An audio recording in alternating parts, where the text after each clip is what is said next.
Good morning students. आज हम class 11th के अंदर लेने जा रहे हैं नील्स बोहर परमाणु मॉडल का नेक्स्ट पार्ट, जिसके अंदर अपन पढ़ेंगे कि नील्स बोहर के द्वारा किसी परमाणु के अंदर परमाणु की त्रिज्या, परमाणु के अंदर जो इलेक्ट्रॉन चक्कर लगाता है निश्चित वृत्ताकार पथ में, उस इलेक्ट्रॉन का वेग कितना होता है और एक परमाणु के अंदर एक कक्षा से इलेक्ट्रॉन को बाहर निकालने के लिए कितनी ऊर्जा की आवश्यकता होती है, उनसे संबंधित नील्स बोहर ने अपने अलग अलग सूत्र दिए थे और उन्हीं सूत्रों से हम ये मान ज्ञात करते हैं। तो आज अभी अपन पहला पॉइंट लेने जा रहे हैं, वो ये है कि कोई भी परमाणु जो होता है, अब देखो आपको पता है कि ये परमाणु मॉडल केवल किसके लिए दिया गया है, हाइड्रोजन के लिए दिया गया है ना, क्योंकि उसके अंदर इलेक्ट्रॉन की संख्या कितनी होती है, एक होती है। तो आज पहला हम पार्ट इसका लेने जा रहे हैं और उसमें क्या सवाल बनता है वो भी साथ में लेंगे। तो पहला है कि नील्स बोहर परमाणु मॉडल के अंदर कि नील्स बोहर द्वारा किसी परमाणु की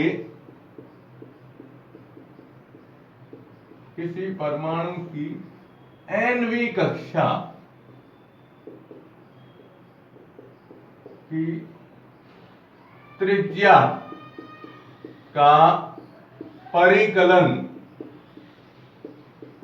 निम्न सूत्र द्वारा, परिकलन के लिए निम्न सूत्र दिया गया।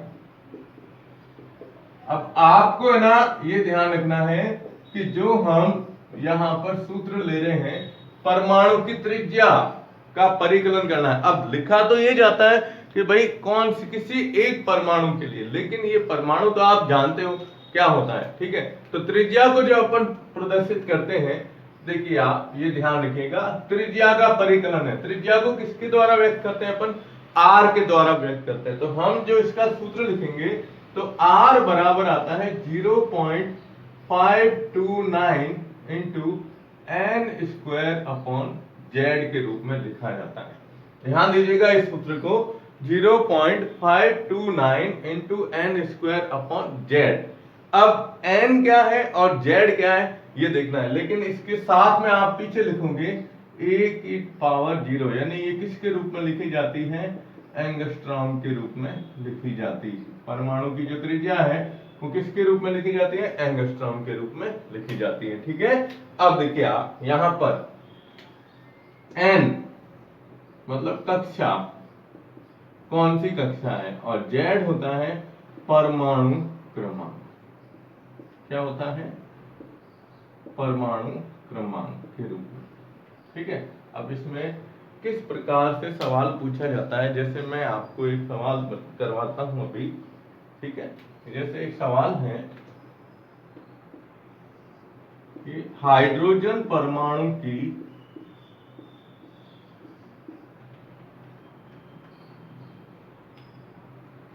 तीसरी, जैसे अपन यहां पर ले रहे हैं तीसरी कक्षा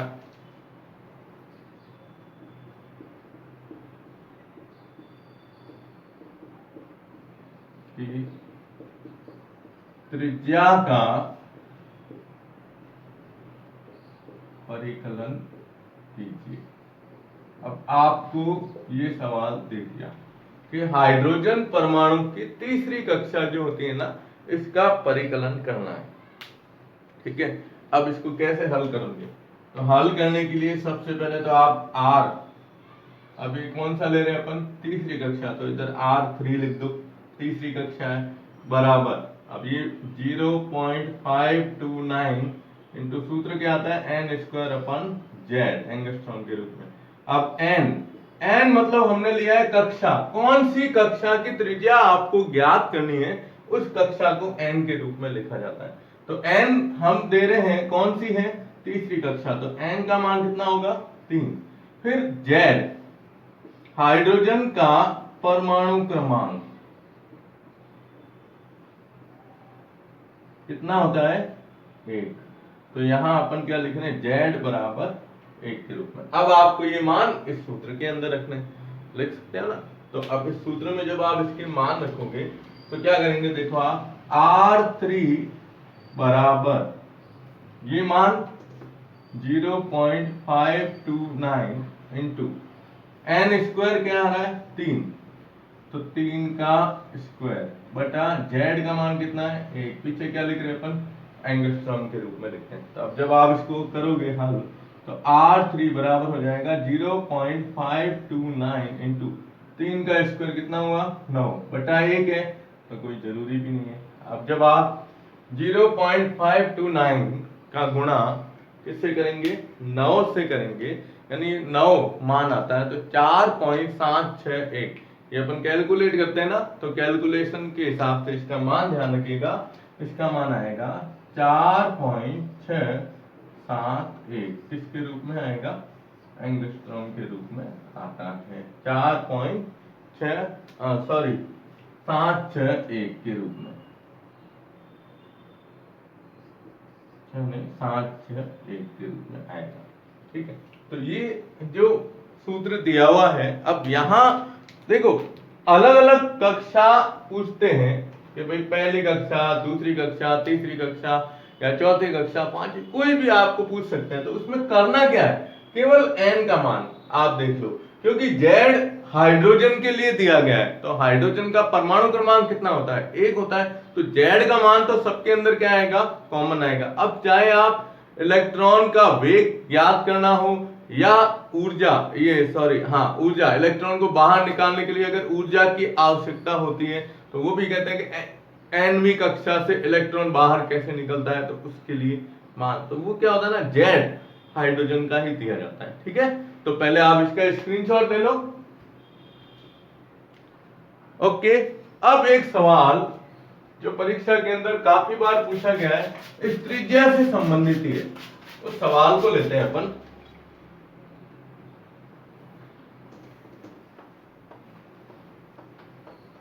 देखो ये सवाल है ना थोड़ा सा इंपॉर्टेंट है, ध्यान रखिएगा।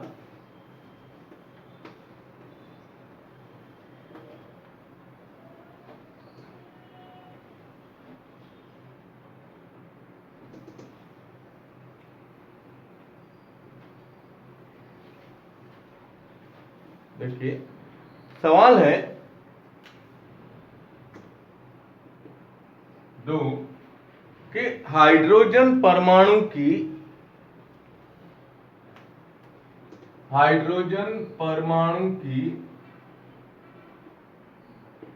प्रथम, द्वितीय और तृतीय कक्षा की त्रिज्याओं का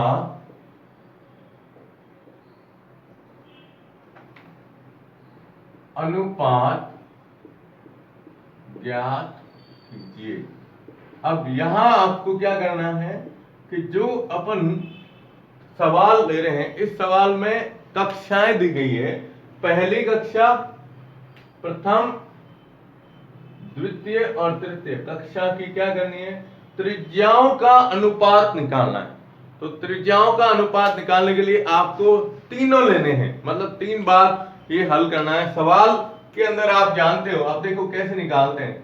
तो सबसे पहले पहली, प्रथम या पहली कक्षा के लिए, अब प्रथम या पहली कक्षा के लिए आप क्या लिखोगे, R1 बराबर 0.529 इंटू सूत्र क्या है n स्क्वायर बटा जेड। अब पहली कक्षा है ना, तो n का मान कितना होगा 1 और z का मान भी कितना होगा 1। अब ये मान रखो, तो r बराबर 0.529 इंटू 1 स्क्वायर बटा 1, ये तो 1 ही है, तो क्या आ जाएगा R1 0.529 एंगस्ट्रॉम, ये आ गया, ये पहली कक्षा का मान। अब हम कौन सी लेते हैं, दूसरी कक्षा। चलो ये द्वितीय या दूसरी कक्षा के लिए, अब दूसरी कक्षा के लिए भी आप देखो क्या होगा, n बराबर क्या हो जाएगा 2। अब दूसरी कक्षा है तो आपको n का मान 2 रखना है, ठीक है, और z तो अपना कितना है 1, क्योंकि हाइड्रोजन परमाणु कॉमन है। तो आप जब इसको निकालोगे तो r क्या लिखेंगे अब 2, देखो यहाँ R1 लिया है, यहाँ R2, तो क्या आएगा 0.529 इंटू, अब 2 का क्या आएगा स्क्वायर बटा 1, अब निकालोगे इंटू कितना हो जाएगा 4, तो ये R2 का मान आपको ये किस में आएगा एंगस्ट्रॉम के अंदर। अब ये जब अपन इसको हल करते हैं तो हल करने पर आता है 2.116 एंगस्ट्रॉम के रूप में। आप गुणा करके देख लोगे तो आ जाएगा इसके अंदर, ठीक है। अब ये पहली कक्षा, दूसरी कक्षा, फिर तीसरी कक्षा, अभी अपन ने लिया था तृतीय, इससे पहले वाला सवाल तीसरी कक्षा के लिए। अब तीसरी कक्षा के लिए वही है कि n बराबर 3 और z बराबर 1, तो क्या लिखते हैं R3, वहां R2 है तो 0.529। अब सीधा अपन लिखें, चलो ये 3 का स्क्वायर बटा 1 बराबर क्या होगा 0.529 इंटू 9, ये R3। अभी अपन ने निकाला था मान, तो इसका मान आया था 4.761 एंगस्ट्रॉम, ये ठीक है। अब ये तो चलो सूत्र के अंदर आपने तीनों के क्या कर दिए मान रख दिए। अब मेन सवाल क्या आता है कि कक्षा की त्रिज्याओं का अनुपात निकालना है। अब त्रिज्याओं का अनुपात कैसे निकालते हैं वो देखिएगा। तो यहां अपन आगे ले रहे हैं त्रिज्या अनुपात, ठीक है। अब देखो कैसे निकालना है, तो कि साहब R1, R2 और R3 के हिसाब से लेना है।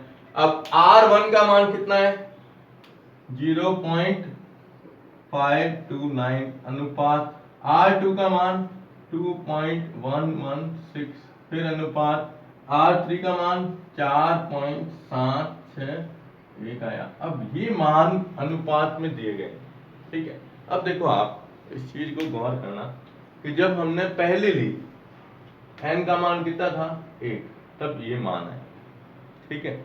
ये पहली कक्षा के लिए, यानी सबसे छोटी कौन सी हो गई, ये वैल्यू होगी। अब आगे चलते हैं दूसरी में यहां हम क्या कर रहे हैं 0.529, यानी इसी का गुणा किससे कर रहे हैं 4 से कर रहे हैं। तो 4 से करने पर ये मान आ रहा है, इसका मतलब ये होगा कि इस मान में हम 4 का भाग देंगे, तो ये मतलब इसको ज्ञात करने के लिए क्या करते हैं अनुपात निकालना है। तो उसके हिसाब से अब इसका इसमें जब भाग दिया जाएगा इस संख्या का, तो कितनी बार आएगा 4 बार आएगा। अब ये मान आ रहा है, तो इसके लिए हमने 0.529 से किसका गुणा किया 9 का, तब ये मान आया। तो जब आप 4.761 का भाग इसमें ये इसका इसमें भाग दोगे तब क्या मान आएगा 9, यानी हमने कुल मिला के सवाल को इसी हिसाब से हल कर दिया है। तो ये तो देखो इसका तो आ जाएगा 1 मान, अब इसका इसमें भाग दोगे तो ये कितना आ रहा है 4 के रूप में, और ये कितने के रूप में आएगा 9 के रूप में। यानी ये अनुपात त्रिज्या अनुपात कहलाता है तीनों का, कि प्रथम कक्षा, दूसरी कक्षा और तीसरी कक्षा जो होती है, इन तीनों कक्षाओं में इनकी त्रिज्या का जो अनुपात होता है उसको इस प्रकार से क्या कर सकते हैं अपन प्रदर्शित कर सकते हैं। तो अपना जो ये वीडियो है, इस वीडियो के अंदर अभी मैंने आपको क्या बताया है नील्स बोहर परमाणु मॉडल जो है, नील्स बोहर परमाणु मॉडल के अंदर हमने ये चीज पढ़ी। तो आपको एक बार थोड़ा और रिपीट कर देता हूँ कि नील्स बोहर का जो परमाणु मॉडल था हाइड्रोजन के लिए दिया गया था। इसके अंदर अभी तक अपन ने केवल ये पढ़ा है कि परमाणु मॉडल की मुख्य बिंदु कौन कौन से हैं। उसके बाद सेकंड भाग अपन ने पढ़ा था कौन सा, याद है आपको, जो अभी लास्ट वीडियो में जो अपन ने लिया हाइड्रोजन परमाणु स्पेक्ट्रम की व्याख्या। अब हाइड्रोजन परमाणु स्पेक्ट्रम के बाद श्रेणियां ली थी, और अभी मैं आपको ये तीनों मतलब अभी एक लिया है, फिर नेक्स्ट वीडियो के अंदर अपन वो दोनों एक साथ लेके फिर नील्स बोहर परमाणु मॉडल की कमियों को लेने के बाद फिर पार्ट का थर्ड पार्ट शुरू होगा, जिसके अंदर अपन लेंगे कण की द्वैत प्रकृति के बारे में, ठीक है, और हाइजेनबर्ग की अनिश्चितता का सिद्धांत लिया जाएगा। उसके बाद यहां तक होने के बाद पार्ट आगे आएगा जब अपन पढ़ेंगे ये ऑफ-बो सिद्धांत, और ऑफ-बो सिद्धांत के साथ साथ इलेक्ट्रॉनिक विन्यास। तो ये अपना चैप्टर बहुत लंबा है, लेकिन अपन इसको छोटे छोटे टुकड़ों में ले रहे हैं ताकि आपको हर एक चीज समझ में आती रहे। ठीक है, धन्यवाद।